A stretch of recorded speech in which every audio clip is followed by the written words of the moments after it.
Bonjour, je suis ravie de vous retrouver pour un nouvel épisode de podcast. Pour les personnes qui découvriraient la chaîne, je m'appelle Emilia alias Emis Couture, je suis couturière autodidacte et vous pouvez retrouver mes réalisations sur Instagram, sur une page Facebook et également participer aux réalisations avec moi en live sur ma chaîne Twitch. Donc tout ça sous le même pseudo Emis Couture.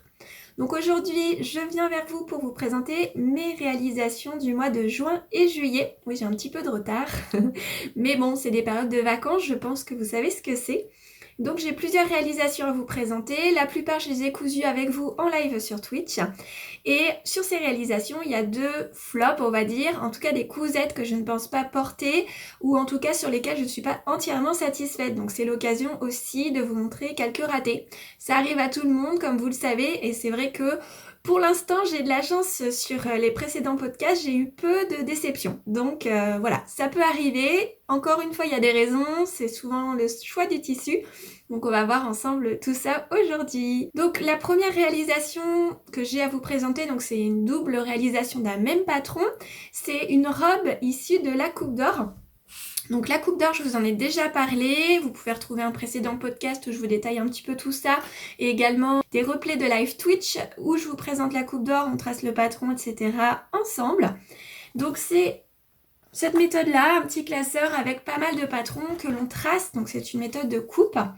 Et sur le patron qu'on a réalisé, c'était l'événement Coupe d'Or, événement Twitch, que j'ai réalisé avec 4 autres streameuses. Couture et Paillettes, Vanessa Salin, Betty Jen et Kathleen Fabrics. Donc ce sont des streameuses que vous pouvez retrouver sur Twitch. En ce qui concerne Betty Jen, Couture et Paillettes et Vanessa Salin, vous les connaissez certainement également sur Instagram. Betty Jen donne des cours de couture et présente les lives de la Coupe d'Or. Couture et Paillettes, vous devez la connaître, elle fait pas mal de tutos et elle a un super blog sur tout ce qui est tissu parce qu'elle est ingénieure textile. Et Vanessa Salin, pareil sur YouTube, est connue pour ses tutos et ses vidéos.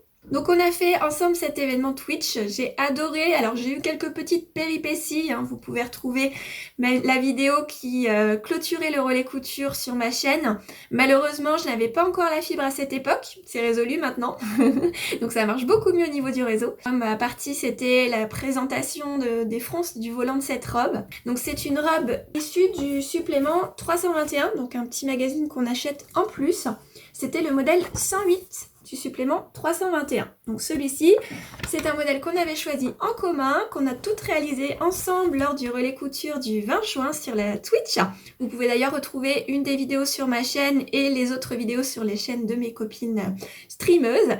Et donc cette robe, je l'ai réalisée en deux versions. J'avais fait d'abord une première version en toile pour pouvoir tester le patron avant de le réaliser en live avec vous, en stream. Et la deuxième version, donc dans un très joli tissu offert par Mondial Tissu. J'avais fait quelques petits ajustements au niveau de la taille pour que ce soit un petit peu plus cintré par rapport au modèle qui est quand même assez loose.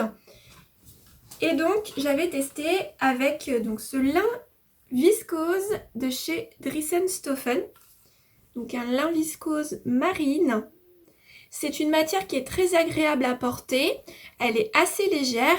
Vu qu'il y a la viscose en même temps que le lin, ça se froisse peu, moi je trouve. Voilà, donc c'est une robe où moi j'ai fait que 2 volants, alors qu'à la base il y en avait 3. J'ai fait des volants aussi avec une moindre ampleur par rapport à ce qui était préconisé. Donc les petites manches par contre j'ai respecté, donc on a un petit volant aux manches, on a des manches qui sont un petit peu froncées, une patte de boutonnage. Donc moi j'ai mis des pressions à griffes nacrées, j'aime bien le rendu, et un petit col comme ça, Mahou, en haut de la robe. Donc, pour réaliser les volants, j'ai utilisé la méthode de la fronce à la laminette ou au lastin, donc je vous ai fait un petit tuto justement à ce sujet sur ma chaîne. Voilà pour cette première version que j'aime beaucoup et que je porte régulièrement, quand il y a du soleil bien sûr.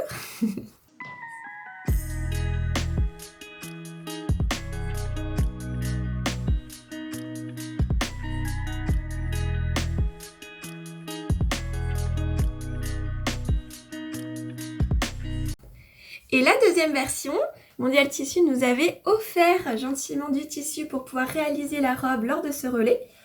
Donc c'est un magnifique crêpe de viscose églantine et Zoé que vous pouvez retrouver sur le site de Mondial Tissu.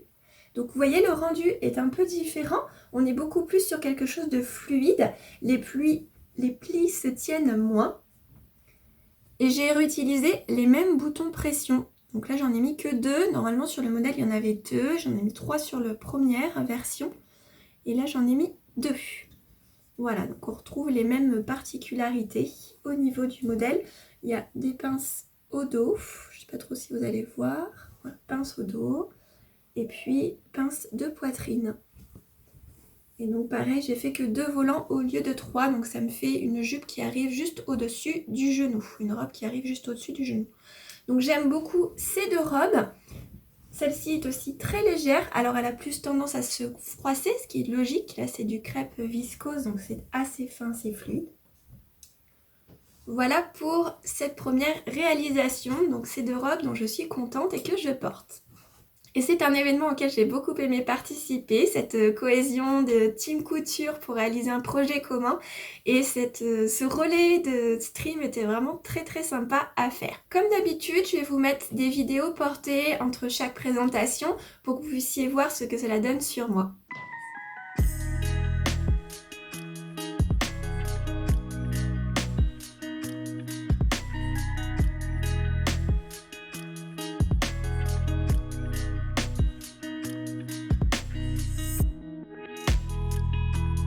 La deuxième réalisation que je vais vous présenter, c'est une réalisation qui correspond au mood board que j'avais créé pour cet été, printemps-été. Donc je vous l'avais mis sur Insta. Voilà, j'essaye de vous montrer un petit peu ce que j'avais prévu de faire, en tout cas mes inspirations, ce qui me donnait envie. Et donc il y avait ce pantalon-là. Donc j'ai cherché un modèle et du tissu qui pouvait s'en rapprocher. Donc j'ai jeté mon dévolu sur un patron Burda, puisque j'ai pas mal de magazines Burda Style. J'étais abonnée depuis le début que je couds à ce magazine, même si je sais qu'au niveau des explications, c'est assez compliqué pour une débutante. Et pareil, au niveau du décalcage de patron, c'est assez complexe aussi, puisque beaucoup de pièces se superposent. Il n'est donc pas évident pour une débutante de décalquer. Maintenant, vu que j'ai un niveau de couture assez avancé, je m'en suis d'ailleurs rendu compte lors de ma réalisation de la coupe d'or, puisqu'on n'a pas d'explication, et je me rends compte que j'ai quand même certaines bases qui me permettent de me projeter sur la couture du vêtement sans forcément avoir les explications pas à pas. Alors pas sur tous les vêtements, on est d'accord, mais sur les vêtements que j'ai déjà eu l'occasion de réaliser, la marche à suivre est sensiblement la même. J'ai choisi un patron de ce Burda-là, c'est un Burda de février 2017. Le patron, c'était cette jupe culotte. Donc là, elle est réalisée dans un lin de soie. C'est le modèle 104C de ce magazine Burda. Et moi, j'ai décidé, pour coller à mon inspiration, de réaliser dans un tencel foncé, bleu foncé. Ce qui n'était pas l'idée du siècle. D'une part parce que ça se tient pas du tout, hein, le tencel, c'est très fluide. Je me suis dit, bon, ça peut être sympa justement pour une jupe culotte, cet effet fluide. La difficulté, c'est que ça se froisse vraiment, vraiment beaucoup, vous voyez. Donc, au niveau d'un pantalon, c'est pas l'idée du siècle parce que forcément, vous asseyez dessus à un moment donné, hein. Voilà. Et deuxième chose, par rapport au tencel et le fait que ce soit quand même assez fin et fluide, c'est qu'il y a un montage de braguette. Et franchement, un montage de braguette sur du tencel, c'est quand même hyper compliqué. Un petit peu comme si vous le faisiez sur une viscose. En tout cas, c'est faisable puisque j'ai réussi. Mais au niveau de l'esthétique, c'est pas l'idéal et c'est pas ce qui est le plus facile. Donc ce modèle, en soi, je le trouve sympa. Par contre, au niveau de mon choix de tissu, franchement, c'est pas ça que j'aurais dû choisir. J'aurais dû prendre un chambré. Ça aurait été parfait. Donc, au niveau du modèle, on a une fermeture éclair, donc une braguette, sauf que c'est une braguette avec une parmenture de taille. Il n'y a pas de ceinture en fait à ce pantalon, c'est une parmenture de taille. Donc c'est un montage que je n'avais jamais vu. Et là je me suis un petit peu creusé la tête parce que les explications Burda n'étaient pas super claires. On m'a conseillé, quand j'ai dit que je voyais pas trop comment faire ce montage-là, de contacter Mona, qui fait donc des tutos, qui a une chaîne YouTube. Je vous mettrai le lien de sa chaîne en dessous. Et donc j'envoie un petit message à cette couturière de métier qui a d'ailleurs enseigné a priori dans une école de couture. Et elle m'a tout de suite dit, bah écoute, appelle-moi, je t'expliquerai, etc. Donc adorable. Entre-temps, j'avais réfléchi et j'ai trouvé par moi-même, en testant un petit peu. Donc j'ai pu m'en sortir toute seule, mais je voulais quand même la citer parce que j'ai regardé un petit peu, elle fait des tutos. Et donc je vous invite à aller voir sa chaîne parce que c'est quelqu'un qui a a priori la main sur le cœur. La soupate est avec un petit bouton, donc une boutonnière sur la soupate. On met un bouton au niveau de la ceinture pour maintenir comme ça la soupate en place. Et donc on a cette braguette ici, voilà, qui est fait comme ceci avec la soupate. Donc en soi je trouve que c'est esthétique, c'est joli. En revanche, le fait qu'il n'y ait pas de ceinture, que ce soit une parementure de taille, eh bien cette partie-là, elle n'est pas forcément tenue. Donc c'est pas hyper esthétique, même si vous me direz, bon ça se voit pas plus que ça. Voilà, on a donc des poches italiennes. Donc là pareil, pourtant j'ai entoilé, mais le fait que ce soit fluide, ça se tient pas plus que ça. Vous voyez, ça a tendance quand même à gondoler au niveau de ma poche. Ça c'est mon tissu parce que au niveau de la manière dont j'ai monté les poches et le fait que j'ai mis du thermocollant, normalement ça devrait pas faire ce gondolage. Je sais pas si on peut dire comme ça, mais en tout cas ça devrait pas gondoler. Donc on a les poches, voilà, italiennes. Donc les passants. Donc on a 5 passants, un au milieu dos, 2 sur les côtés et 2 devant avec donc une ceinture. Pour faire un petit nœud devant, ça cache un petit peu aussi l'ouverture braguette. Et on a donc des petits plis sur le devant. Là vous voyez pas grand chose parce que c'est un peu froissé. Voilà. Et donc, moi je l'ai rallongé parce que normalement c'était 7/8e. Donc c'est des jambes assez larges pour faire jupe culotte.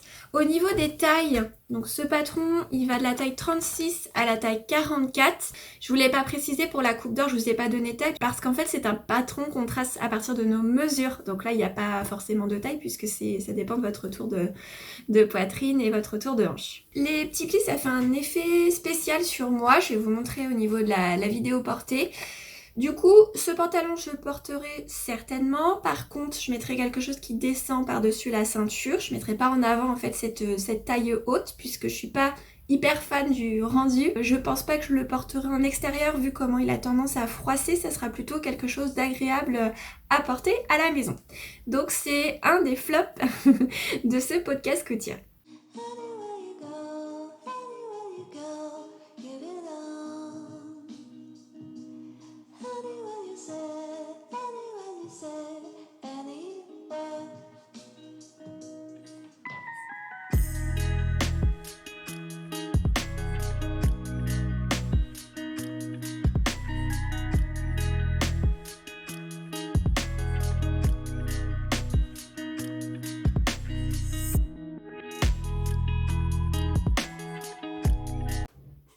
Donc on va rester dans les flops. Alors entre guillemets, c'est des réalisations que je vais pas forcément porter au quotidien ou je suis pas entièrement satisfaite, mais c'était pas non plus des flops dans le sens où ça ne me va pas du tout ou autre, hein, ou des difficultés de réalisation. Donc ce deuxième patron où je suis pas entièrement satisfaite, c'est la jupe culotte du livre Dressed. Donc là qui est en version longue et je voulais me faire en version short. Donc toujours par rapport à mon mood board, j'avais un short comme ça un peu large en bas avec ceinture et en popeline kaki ou en tout cas en peut-être gabardine kaki, en tissu kaki. Donc j'avais décidé de le réaliser moi dans une popeline pour faire une toile, donc kaki pour voir si j'obtiendrais le même effet. Donc cette réalisation s'est très bien passée, hein, les explications sont au top, le patronage est très bien, comme d'habitude chez Dierendo. Je l'ai réalisé d'ailleurs en live sur Twitch avec vous. Mais le rendu final me plaît pas plus que ça. Alors de côté je trouve ça sympa, on a l'impression un petit peu qu'on a une jupe, mais de face la présence des plis pour moi est trop importante.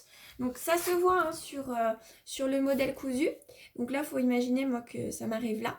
Mais comme je pense que ma popeline est quand même assez raide, du coup le pli reste bien droit et je pense aussi peut-être que ma version était un peu longue, donc il faudrait que j'essaye de la raccourcir. Je vais vous mettre donc la vidéo, vous me direz aussi ce que vous pouvez en penser en commentaire. Peut-être que si je le raccourcis, je serai plus à l'aise avec. Mais après, ça enlève ce côté un petit peu jupe qui est sympa sur le profil. Donc ce patron de la jupe culotte, donc vous l'avez soit en version short, soit en version pantalon, donc 7/8e. Moi, je l'ai fait donc en version short. C'est au niveau des tailles entre le 34 et le 52. Moi, j'ai fait en taille 36. Donc les marges de 1,5 cm sont comprises dans le patron. J'ai pas précisé sur le burda, les marges sont pas comprises, donc il faut les rajouter. Voilà. Au niveau de la réalisation, franchement, tout est très bien expliqué, c'est assez simple. Et voilà ce que ça donne cousu. Donc on a des poches italiennes aussi, oui, italiennes sur le côté. Ça tient bien, c'est très joli. On a une fermeture invisible au dos. Donc je l'avais posée en stream, elle est bien visible, il n'y a pas de souci. J'avais bien fait attention aussi au niveau de mes raccords là de ceinture, ça tombe bien. Et donc on a ces fameux plis devant qui se prolongent jusqu'au bas. Et dans le dos, on a 2 pinces qui descendent à peu près jusqu'aux fesses. Au niveau du short, donc on a des vraies poches. Moi, j'avais utilisé un tissu un peu fleuri pour l'intérieur des poches. J'avais découpé ma pièce de fond de poche en 2 pour qu'ici, ce soit bien le même tissu, mais qu'à l'intérieur, on ait donc le tissu fleuri. Voilà sur cette réalisation. Donc en soi, le rendu final me plaît bien comme ça. C'est vraiment au porté, en fait, ces petits plis et ce maintien qui est peut-être trop important pour que ça me plaise vraiment. Donc voilà pour ce short, je me dis que peut-être si je le raccourcis, le rendu, le porté me plaira plus. Maintenant, de toute façon, j'ai plus qu'à tenter parce que je pense pas que je le porterai comme ça. Donc autant essayer de rattraper le coup pour que je porte le short. Je vous mets la petite vidéo, comme ça vous verrez ce que ça donne sur moi.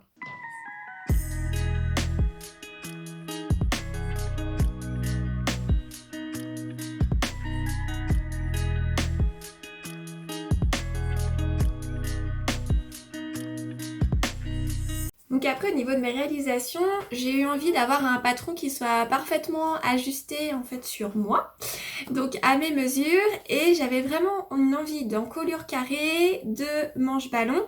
Je trouvais pas réellement un patron qui me plaisait et qui soit quand même simple au niveau du bas.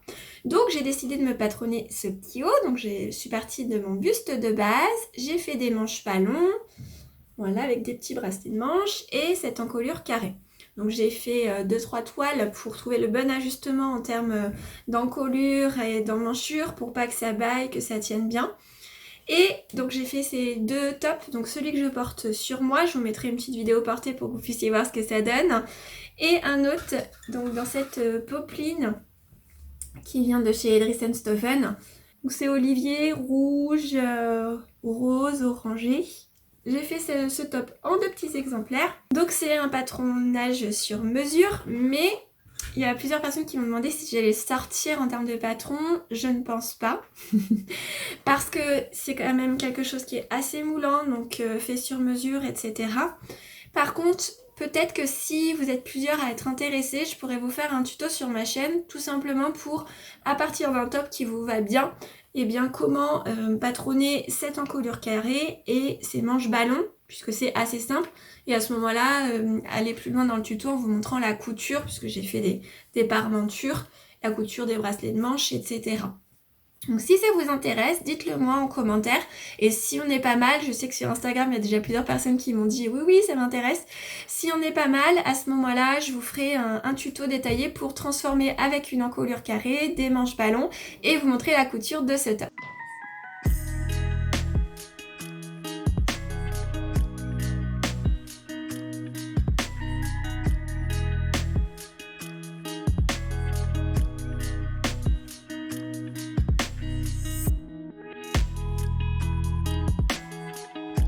Dernière réalisation, j'ai déshabillé du coup le mannequin pour vous la présenter, c'est la robe Nectarine qui est issue de la Crafting Box. Donc voilà, donc vous l'aviez vu hein, en fond depuis tout à l'heure sur le mannequin.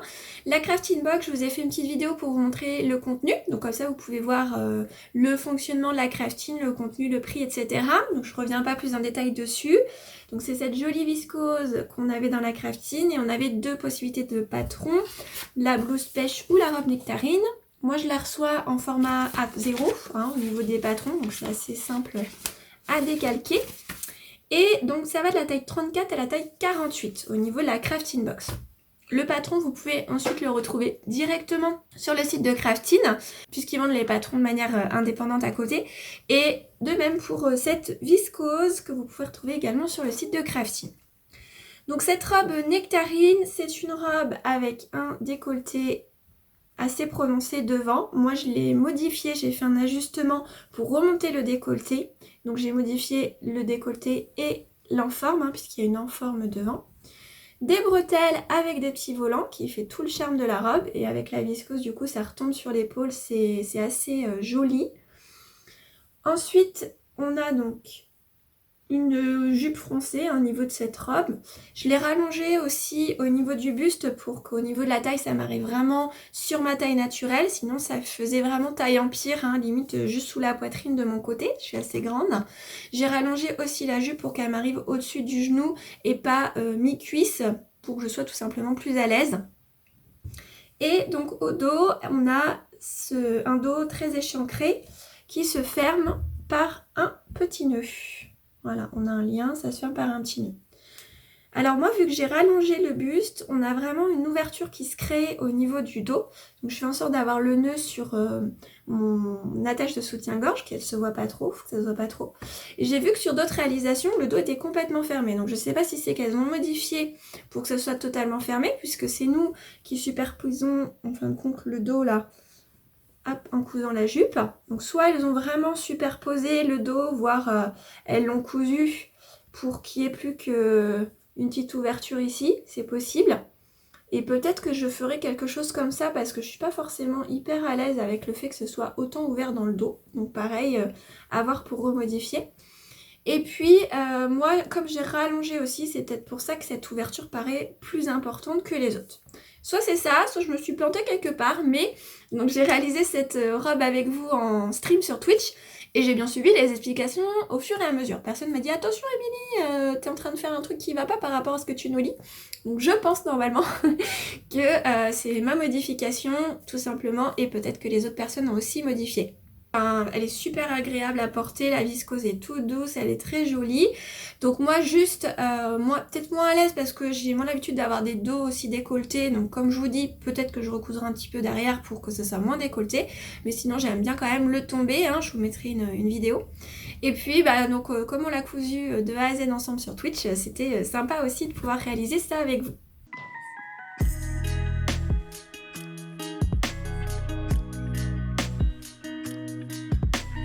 D'ailleurs, les personnes qui me suivent pas encore sur Twitch et qui ne connaissent pas trop la plateforme ou qui ont un peu peur, n'hésitez pas, il y a de plus en plus de personnes qui sont sur YouTube qui viennent aussi sur Twitch pour faire des streams. Et ça change de YouTube, on peut vous montrer ce qu'on fait, on vous en parle vraiment dans l'atelier. On coud, on papote, ce serait sympa que vous veniez faire un petit tour sur Twitch. C'est très simple, il suffit de mettre votre adresse mail, vous choisissez un pseudo, un mot de passe, et c'est tout. Vous pouvez ou non télécharger l'application pour suivre les streams. Et après, vous avez des notifications qui vous disent quand la personne commence un stream, donc un live, où vous pouvez discuter avec elle. Donc voilà.